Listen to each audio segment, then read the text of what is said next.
Hello and welcome to the Dareful Project. I'm Deborah Hotelling. We're talking today with Ageist founder David Stewart about a subject that I have had with all of my friends, and that is, where do we live? Do we stay in our home? Do we downsize? Do we move to Europe or closer to the kids, or chuck it all and get an RV and live off the grid and go explore the country? I don't know. Every day it's a different solution, and we're all talking about it.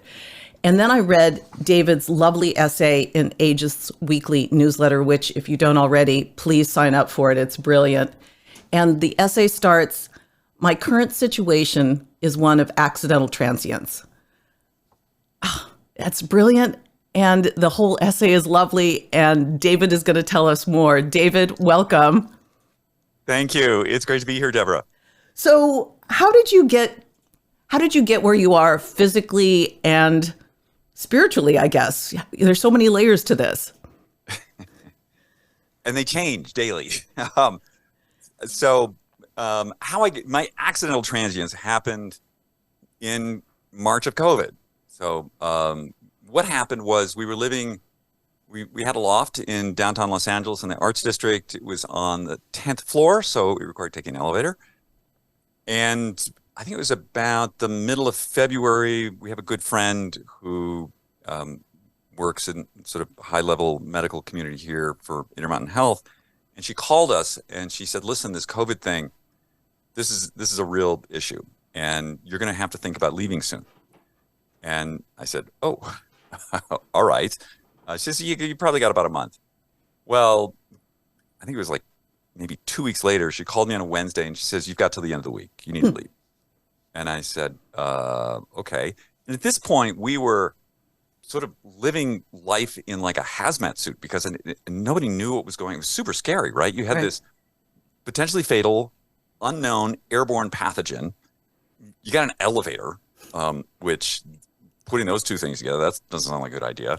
And then, we were like going to the grocery store in masks and gloves and taking our, Cloroxing our vegetables. Nobody knew what was going on other than a lot of people were dying.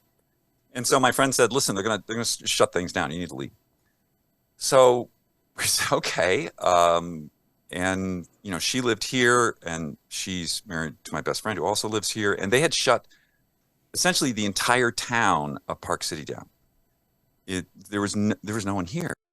And so we were able to rent a really lovely condo on the mountain for like basically utilities because there was no one here. And so when we arrived here, it was super freaky, Deborah. It was like something out of a Stephen King like plague movie. There were just no humans.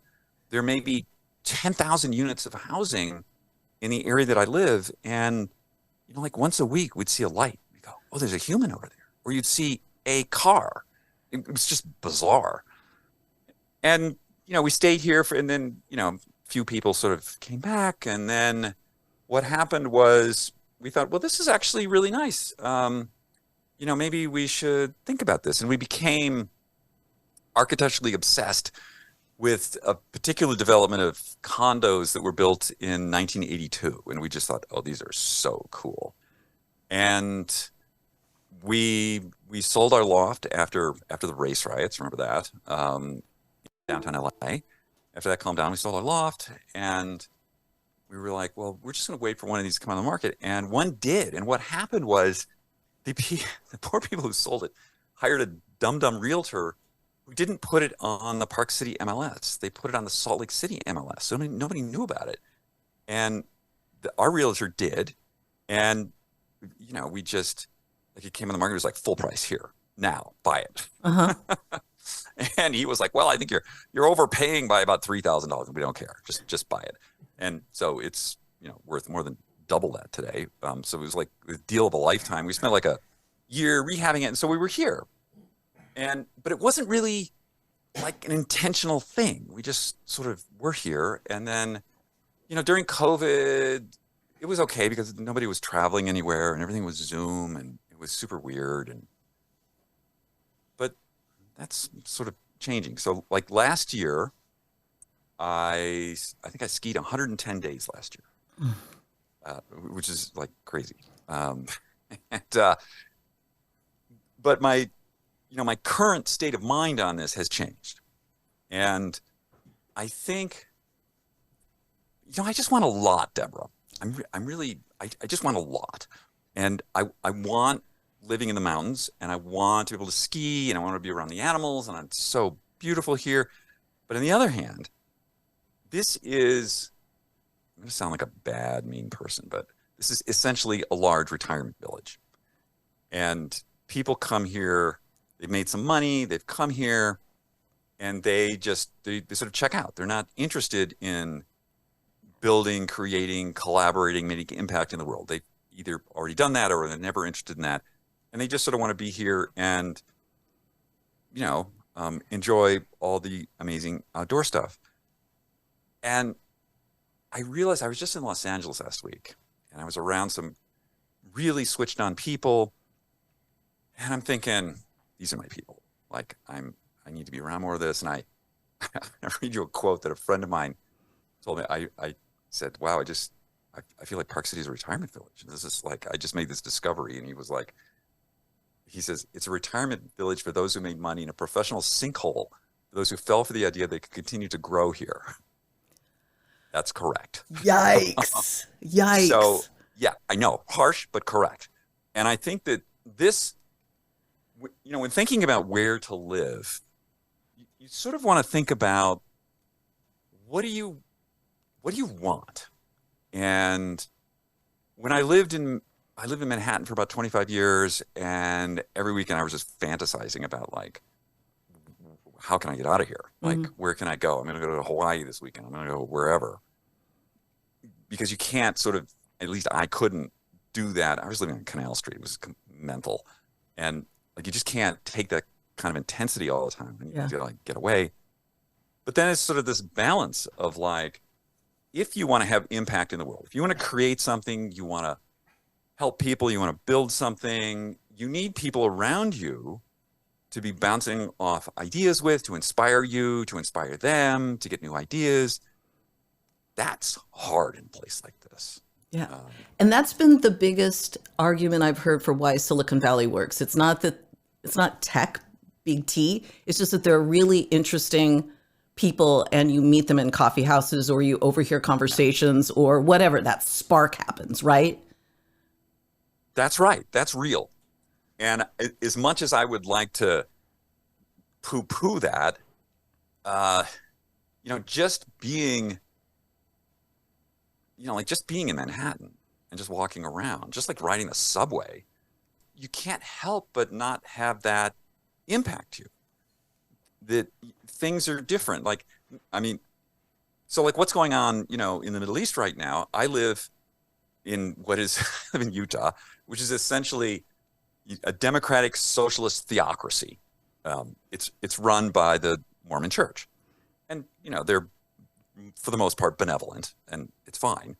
But that whole sort of thing that's being played out in the Middle East is also being played out in not combat way, but in places like New York or Los Angeles, other big cities. That stuff is going to be like front and center. Mm-hmm. It does not exist here. Zero. The only way I even know about it is like I read about it or I talk to my friends in cities, and they're like, wow, this is like getting really weird here. It feels, I don't feel good here. But you don't get that here. So that's sort of the upside of being here. Mm-hmm. But there's also the flip of that, right? So I think, you mentioned this idea of like living in an RV. The people I know who've done that, it's like, okay, after about month 3, they're like, can we sell this thing? What can we get for it? Yeah, exactly. But I find that with everybody. I had a friend who needed to go to Hawaii, loved it, whole life, saving up for it, and then actually moved to Maui. And after about a year went, I can't do this anymore. It's whatever. It's too far away. It's whatever.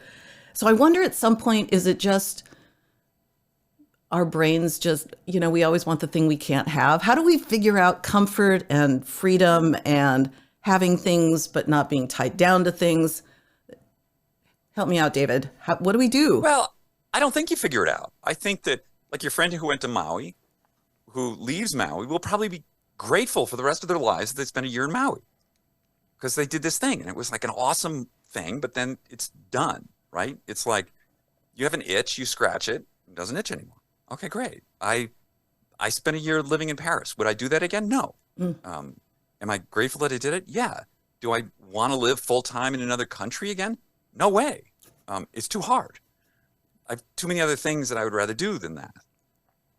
And I think that one of the revelations I had this year, Deborah, is that home is where your stuff is. Home is not where your family is. Home is not like all that stuff. No, it's where your stuff is.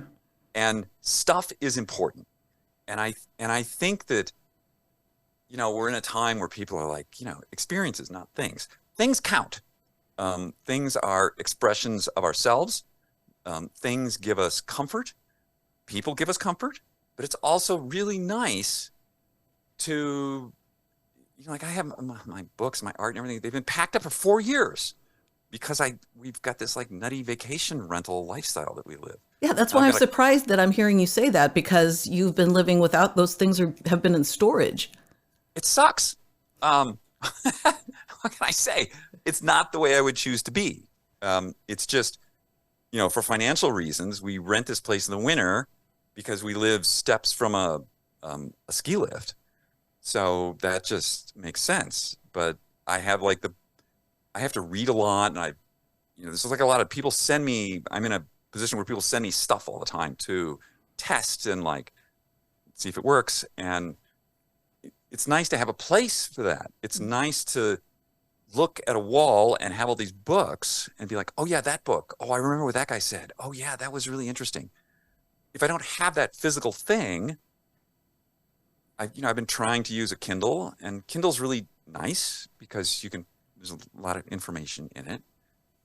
And I think it has a place, but I think like the physical things, there's value to this. And I think that I don't want the purpose of my life to be the custodian of my things either. Yeah. Like that I don't want. But on the other hand, seeing these things, having them around, there's value in that. It's not nothing. This is fascinating. I did not know our conversation was going to go this way. I thought you were going to totally Marie Kondo on me here. I thought that we were just going to be living light and with our little backpack and, lighting out. Well, I mean, that works for some people. I think that editing is a good idea. Absolutely. I have in my closet now, I've got maybe 4 pairs of jeans, and I've got, maybe a dozen t-shirts and 3 or 4 workout outfits, and probably a lot more sneakers than I need. That's down. It's about, I don't know, a quarter of what I used to have, because I don't really need the other things. And what I find is certain things become a distraction, right? Mm-hmm. Like I find having too many clothes is a distraction for me, that I look in there and it's like, well, what do I need to wear today? I've got to hunt through these 5 things to find this other thing. So that becomes a time to bring on misconduct. Like get rid of the crap that's a distraction, an irritation, an annoyance that's in your way, that's sort of cluttering things up. Yeah, get rid of that stuff. But the other stuff, I like. I like to wear nice things. I like to have my art. I like to have my books. I don't want to get rid of all these things because they bring value to my life. But here, I'm gonna tell you another story. You can give me some advice on this because I'm trying to figure this out. 15 years ago, I rented a storage container in Oxnard, California. Why Oxnard? Because I was living in Los Angeles, and Oxnard is cooler because it's closer to the ocean, so you don't need a climate-controlled thing because it doesn't get super hot there. And it was cheaper. And we were sort of moving some stuff, and I was transitioning out of being a photographer. So I have in there basically 35 years worth of negatives and prints and stuff that I originally was paying $80 a month for, and is now 15 years later, $180 a month. And I was just there last weekend. It's one of the reasons I was in Los Angeles, to sort of see what's in there. Like, what am I going to do with it? And I thought, should I just, I, I don't feel like I could throw it out. No, you can't do that. But I don't know what to do with it. So I just was just sort of paralyzed. And I was like, well, okay, nice to know it's here. I'm going to leave now. Mm-hmm. That's as far as I got. Like, I couldn't figure out what the next course of action. I have nothing useful to do with any of it. But on the other hand, I just couldn't bring myself to just, call it the dumpster. Like, that just also didn't seem right. So I did nothing. You didn't. And how did you feel when you left? Was it okay to do nothing? Well, I felt a certain sort of satisfaction knowing what was in there and understanding, like, if I want to move it out, okay, this is the volume of vehicle I need to do this. But then I thought, if I move it out, where does it go? I have no place to put it. So I guess I'll just leave it here. I can't think of anything else to do with it. So I don't know. Yeah. That's a case of stuff owning me. But I have to just sort of make peace with that unless I'm willing to, like, just get rid of it. No, that just sort of hurts my heart, though. Could you give it, though, to a university or someone, or the Getty or something? Photography? I mean, I'm not that famous. But you bring up a good point of what we own and what owns us. And I think, that feels right, what you described. I have notes for a lot of stories when I used to write for the LA Times. I kept my notes because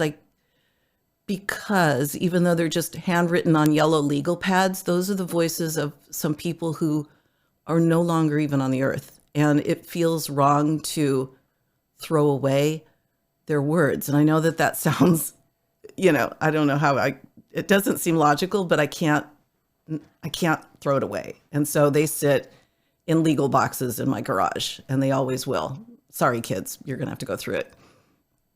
Right. That's sort of the next thing, right? So it's like, okay, at some point, chances are I'm going to die. Survey says we die at some point. And so then there's this thing there. Is anyone going to be interested in what's in there? Maybe for a second, but then it's like, then they're going to be like, well, what am I going to do with this stuff? We have to, it's not like in perpetuity, this like mausoleum of David's photos and negatives lives on. That doesn't make any sense. Yeah, but as long as you're not doing like Durandal figurines or something, I think, you could have someone, right? It's very well organized too. It's not like some like crazy hoarder thing. It's just like, boxes with labels, and they're very nicely stacked. And if I wanted to find something in there and,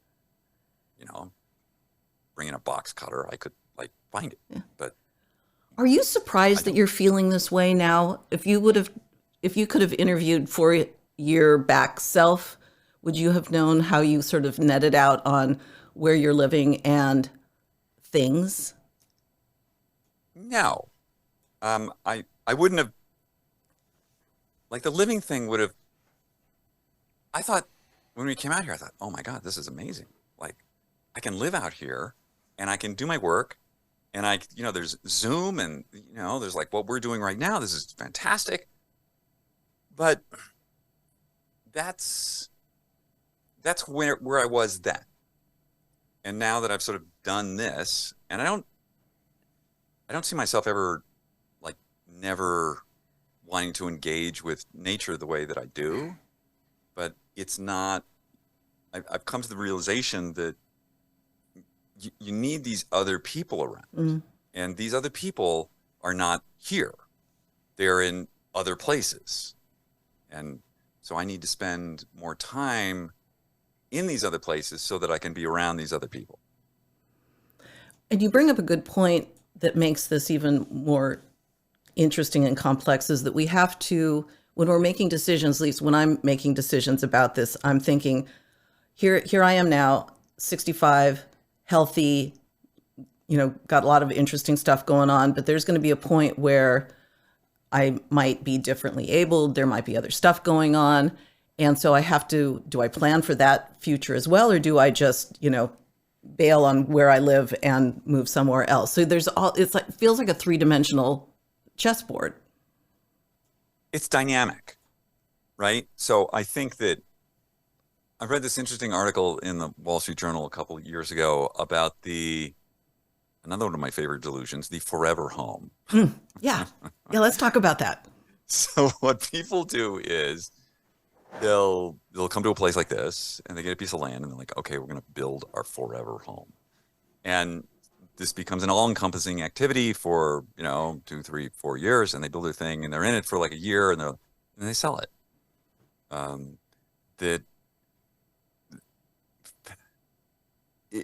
We often think that like we can project a place where we want to be forever. Mm-hmm. And I think some people can do that. I think some people do that. I think some people live in the same house, town their entire lives. But for a lot of us, that doesn't work. And we come at it from the experience that we have, from where we're at right now, and trying to project that into the future. And we do the best we can. But where we are 5 or 6 years down the road or 10 years down the road, we're in a very different place and the world is in a different place. And so thankfully we have brains, and the nice thing about a brain is we can change our minds and we say, oh, well, that was good. I did that. Okay. So now I need to do something else. Mm-hmm.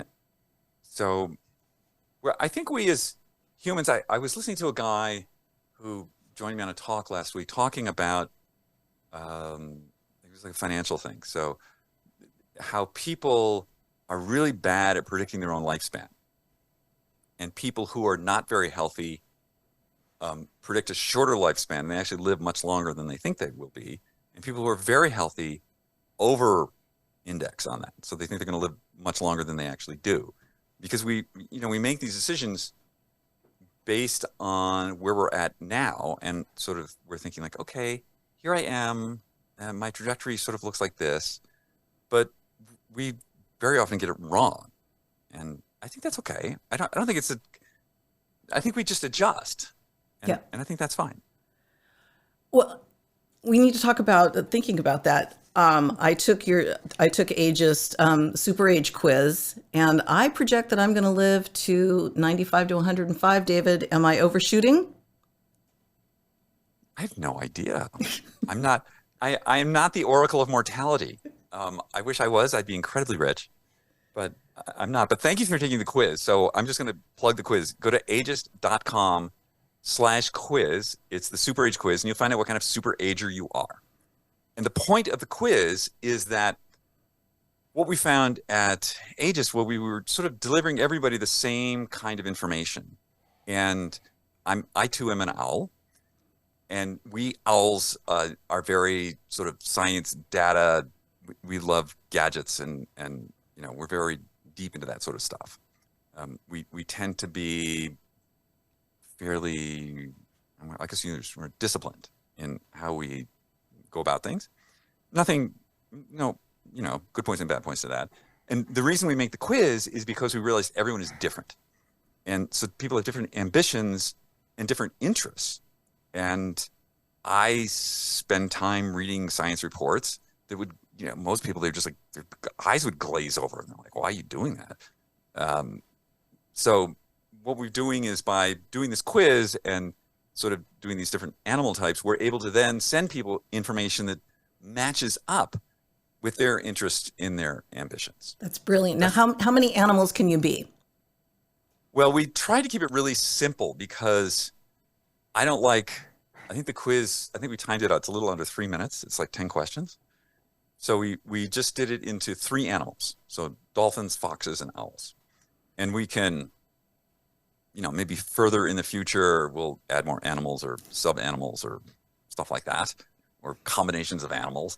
But at the moment, we just wanted to keep it like really simple for people, and just say like, hey, if you're this kind of person, we're going to deliver information to you that fits your view of the world about like what you're interested in.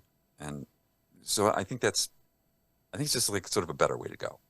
It's brilliant. And we'll make sure that we have all the information in our episode notes. And any early learnings, David, from what you've seen so far on the data? Because I'm an owl, I have to know. Of course. We thought most people would be dolphins, but all the people who've taken the initial quiz, the majority of people are foxes, and then the owl. I think the owl was probably the smallest group. So the fox is the biggest group, the dolphin is the next biggest group, and the owl is the smallest group. I think it's a very specific subgroup of people who've taken the quiz so far. So it's only been like a few thousand people. I think out in the general population, my guess is there'll be more dolphins, but who knows? So wherever you are, we're happy to have you. Just pods of ageist dolphins. It's going to be awesome. Yeah. So we all want to know what you guys are. So please make sure that you check out Ageist. Make sure you take the quiz, and interested to see what other findings you all have. And also make sure that you sign up for David's absolutely terrific weekly newsletter and all the other goodness that comes with Ageist. Thank you. Yeah, that'd be great. Thank you so much for talking with me today, David. Absolutely. It's my pleasure. Deborah, you're just, you're an inspiration, and I'm really glad we know each other. And you too. We'll see you in Park City. Okay. Take care. Thanks for listening to the Dareful Project. Please follow, like, and leave a review. It really helps. We're on all your favorite platforms: Spotify, Apple Podcasts, Google Podcasts, iHeartRadio, Audible, TuneIn, Amazon Music, Stitcher, SoundCloud, and YouTube. And to connect, you can email me at Deborah@dareful1.com. That's Deborah, Debra, at dareful1, that's with the number 1.com. Thanks for listening.